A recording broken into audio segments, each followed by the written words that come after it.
एक लड़की की शादी उसकी मर्जी के खिलाफ एक सीधे सादे लड़के से होती है जिसके घर में उसकी माँ के अलावा और कोई नहीं रहता। शादी में दहेज के रूप में लड़के को कई उपहार और पैसे मिलते हैं। लड़की पहले से किसी और लड़के से बेहद प्यार करती थी और वह लड़का भी उसे चाहता था। शादी के बाद लड़की अपने ससुराल पहुंच जाती है। सुहागरात के समय उसका पति दूध लेकर कमरे में आता है। दुल्हन अपने पति से पूछती है, एक पत्नी की मर्जी के बिना अगर पति उसे हाथ लगाए तो उसे बलात्कार कहते हैं या हक? पति जवाब देता है, आपको इतनी गहराई में जाने की जरूरत नहीं है, बस दूध लाया हूँ, पी लीजिएगा, हम सिर्फ आपको शुभ रात्रि कहने आए थे। यह कहकर वह कमरे से बाहर चला जाता है। लड़की मन मार कर रह जाती है क्योंकि वह चाहती थी कि झगड़ा हो ताकि वह इस गवार से पीछा छुड़ा सके। वह दुल्हन होकर भी घर का कोई काम नहीं करती थी, दिन भर ऑनलाइन रहती और न जाने किस किस से बातें करती। दूसरी तरफ लड़के की माँ बिना शिकायत के चूल्हा चौका से लेकर घर का हर काम करती थी और हमेशा मुस्कुराती रहती थी। लड़का एक कंपनी में कर्मचारी था पर बहुत मेहनती और ईमानदार था। 1 महीना बीत चुका था मगर पति पत्नी अब तक साथ नहीं सोए थे। लड़का बहुत शांत स्वभाव का था और ज्यादा बातें नहीं करता था। वह सिर्फ खाने के समय पूछता था, कहाँ खाओगी, अपने कमरे में या हमारे साथ? और रात में अपनी डायरी लिखता था जो उसकी आदत थी। लड़की के पास एक स्कूटी थी और वह हर रोज अपने पति के ऑफिस जाने के बाद बाहर निकल जाती थी। पति के वापस लौटने से पहले ही वह घर आ जाती। एक दिन जब छुट्टी का दिन था और लड़का भी घर पर ही था, लड़की ने माँ के बनाए अच्छे भले खाने को गंदा कह दिया। गुस्से में उसने माँ को अपशब्द कहे और खाना फेंक दिया। यह देखकर शांत स्वभाव का पति गुस्से में अपनी पत्नी पर हाथ उठाने को तैयार हुआ, लेकिन तभी माँ ने अपने बेटे को सख्ती से डांटा और रोक दिया। लड़की को झगड़े का बहाना चाहिए था जो उसे मिल गया। वह पैर पटकते हुए गुस्से में स्कूटी लेकर घर से निकल पड़ी। असल में लड़की जो रोज बाहर जाती थी वह अपने पुराने प्यार से मिलने जाती थी। लड़की उस लड़के को टूटकर चाहती थी लेकिन वह अपनी मर्यादा को बनाए हुए थी जिसे वह अपनी इज्जत कहती थी। लड़की अपने प्यार के पास पहुंची और उससे बोली, अब तो एक पल भी उस घर में नहीं रहना है मुझे। आज उस गवार ने मुझ पर हाथ उठाने की कोशिश की,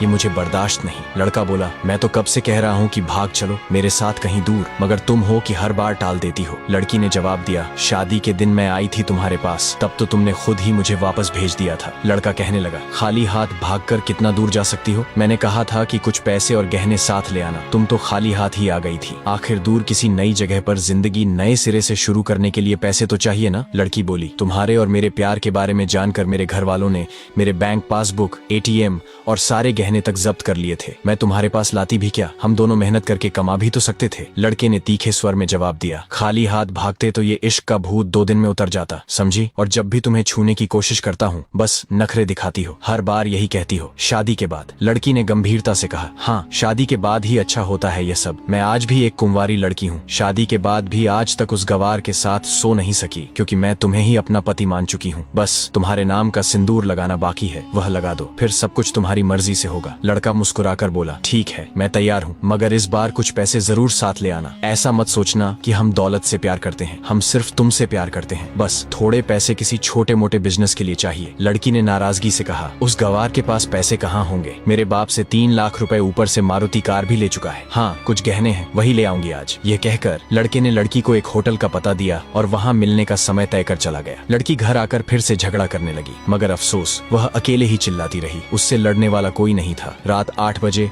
लड़के का व्हाट्सएप पर मैसेज आया, कब आ रही हो? लड़की ने जवाब दिया, सब्र करो, कोई सोया नहीं है, मैं 12 बजे से पहले पहुंच जाऊंगी। यहाँ तुम्हारे बिना मेरी सांसें घुटती हैं। लड़का लिखता है, ओके, जल्दी आना, मैं होटल के बाहर खड़ा रहूंगा, बाय। लड़की ने अपने पति से कह दिया, मुझे खाना नहीं चाहिए, मैंने बाहर खा लिया है, इसलिए मुझे कोई परेशान न करे। इतना कहकर उसने दरवाजा बंद कर लिया। बाहर से पति ने कहा, अलमारी से मेरी डायरी दे दो, फिर दरवाजा बंद कर लेना, हम परेशान नहीं करेंगे। लड़की ने दरवाजा खोले बिना जवाब दिया, चाबियां दो अलमारी की। पति ने शांत स्वर में कहा, तुम्हारे बिस्तर के पैरों तले रखी हैं चाबियां। मगर लड़की ने दरवाजा नहीं खोला, उल्टा उसने जोर जोर से गाना बजा दिया। पति कुछ देर दरवाजा खटखटाता रहा लेकिन आखिरकार हार कर लौट गया। लड़की ने बड़े जोर से गाना बजाए रखा और फिर अलमारी खोलने का फैसला किया। यह वही अलमारी थी जिसे उसने पहले कभी नहीं खोला था क्योंकि वह अपना सामान अलग अलमारी में रखती थी। जैसे ही उसने अलमारी खोली वह चौंक गई। अलमारी में उसके अपने बैंक पासबुक और ATM कार्ड रखे हुए थे जो उसके घर वालों ने उससे छीन लिए थे। उसने जब पासबुक चेक की तो उसमें वे पैसे जमा थे जो लड़के को दहेज में मिले थे। अलमारी में बहुत सारे गहने भी रखे थे जिनके साथ एक दस्तावेज था। दस्तावेज में साफ लिखा था कि ये सब लड़की के नाम पर हैं। लड़की ये सब देखकर हैरान और परेशान हो गई। तभी उसकी नजर अलमारी में रखी डायरी पर पड़ी। उसने जल्दी से डायरी निकाली और पढ़ने लगी। डायरी के पन्नों पर लिखा था, तुम्हारे पापा ने एक दिन मेरी माँ की जान बचाई थी अपना खून देकर। मैं अपनी माँ से बेहद प्यार करता हूँ, इसलिए उस दिन झुककर तुम्हारे पापा को प्रणाम किया था और कहा था, आपका यह अनमोल एहसान मैं कभी नहीं भूलूंगा। कुछ दिनों बाद तुम्हारे पापा हमारे घर आए और हमारे तुम्हारे रिश्ते की बात की, लेकिन उन्होंने यह भी बताया कि तुम किसी और लड़के से बहुत प्यार प्यार करती हो। डायरी में आगे लिखा था, आपके पापा आपकी खुशी चाहते थे, इसीलिए उन्होंने पहले उस लड़के को जानने की कोशिश की जिसे आप पसंद करती थीं। आखिर आप उनके लिए प्रिंसेस थीं और हर पिता अपनी प्रिंसेस के लिए एक अच्छा ईमानदार प्रिंस चाहता है। आपके पापा ने जब उस लड़के के बारे में जानकारी हासिल की तो पता चला कि वह लड़का कई लड़कियों को धोखा दे चुका है। उसकी पहले भी शादी हो चुकी थी, परंतु वे आपको यह सब बता नहीं सके क्योंकि उन्हें पता था कि इश्क का नशा अक्सर अपनों को गैर और गैर को अपना बना देता है। एक पिता के मुंह से अपनी बेटी की यह कहानी सुनकर मैं अचंभित रह गया। हर पिता शायद ही इतना सोच पाता हो। उस दिन मुझे यकीन हो गया था कि भले ही मुझे एक अच्छा पति होने का सम्मान न मिले, लेकिन एक अच्छा दामाद बनने की इज्जत मैं हमेशा पा सकता हूँ। मुझे दहेज में मिले सारे पैसे मैंने तुम्हारे खाते में ट्रांसफर कर दिए। तुम्हारे घर से मिली गाड़ी अब भी तुम्हारे घर पर खड़ी है। मैंने इसे इसलिए वहाँ भेजा ताकि जब तुम्हें मुझसे प्यार हो जाए तो हम साथ में कहीं घूमने जा सके। दहेज, इस शब्द से मुझे नफरत है क्योंकि मैंने इस दहेज के कारण अपनी बहन और अपने पिता को खोया है। मेरे पिता के आखिरी शब्द यही थे कि किसी बेटी के पिता से एक पैसा भी मत लेना। मर्द हो तो खुद कमाकर खिलाना। तुम आजाद हो, कहीं भी जा सकती हो। डायरी के बीच तलाक के कागज रखे हैं जिन पर मैंने पहले ही साइन कर दिया है। जब तुम्हें लगे कि अब इस गवार के साथ नहीं रहना है तो साइन करके अपनी सारी चीजें लेकर कहीं भी जा सकती हो। लड़की यह सब पढ़कर हैरान और परेशान थी। वह चाहकर भी इस गवार के शब्दों को नजरअंदाज नहीं कर पा रही थी। अनजाने में ही उसके अनदेखे प्यार ने लड़की का दिल छू लिया था। उसकी आंखें नम हो गईं। डायरी में आगे लिखा था, मैं तुम्हें इसलिए मारने वाला था क्योंकि तुमने मेरी माँ को गाली दी थी। जो बेटा अपनी माँ की बेइज्जती सह ले वह बेटा कैसा? कल तुम्हारे भी बच्चे होंगे, चाहे किसी के साथ भी हो, तब तुम माँ की महानता और प्यार को महसूस करोगी। मैंने तुम्हें दुल्हन बनाकर अपनी हमसफर बनाने के लिए घर लाया हूँ, जबरदस्ती करने के लिए नहीं। जब तुम्हें मुझसे प्यार हो तब मैं तुम्हारे हर गुस्से का बदला मोहब्बत से लूंगा। अगर तुम मेरी हो गई तो बेपनाह प्यार करूंगा और अगर किसी और की हो गई तो तुम्हारे हक में दुआएं मांगूंगा। इसी बीच लड़की का फोन बजने लगा जो वाइब्रेशन मोड पर था। वह फोन की तरफ देखती रही लेकिन उसकी आंखों से आंसू थमने का नाम नहीं ले रहे थे। वह अब दुल्हन बन चुकी थी। एक सच्चे प्यार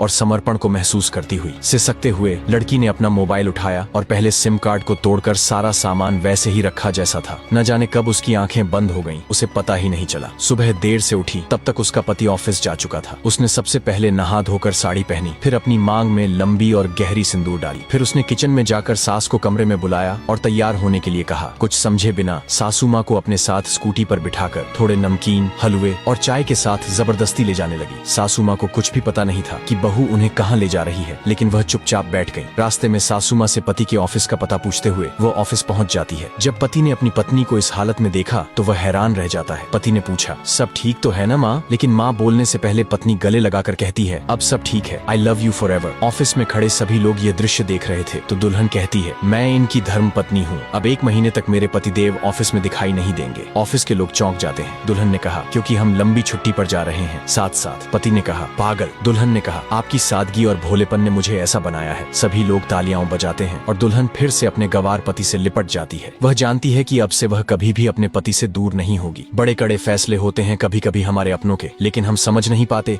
कि हमारे अपने हमारी फिक्र खुद से ज्यादा क्यों करते हैं। माँ बाप के फैसलों का सम्मान करें क्योंकि ये वो 2 शख्स हैं जो आपको हमेशा दुनियादारी से ज्यादा प्यार करते हैं। दोस्तों, रिश्तों में सच्चाई, सम्मान और समझदारी का होना बेहद जरूरी है। कभी कभी हमें अपने परिवार के फैसलों को समझने की कोशिश करनी चाहिए क्योंकि वे हमारे भले के लिए होते हैं। अगर आपको यह कहानी पसंद आई हो तो कृपया लाइक करें, अपने दोस्तों के साथ शेयर करें और ऐसे और दिलचस्प वीडियो के लिए हमारे चैनल को सब्सक्राइब करना न भूलें। तो चलिए दोस्तों, मिलते हैं अगले वीडियो में। धन्यवाद।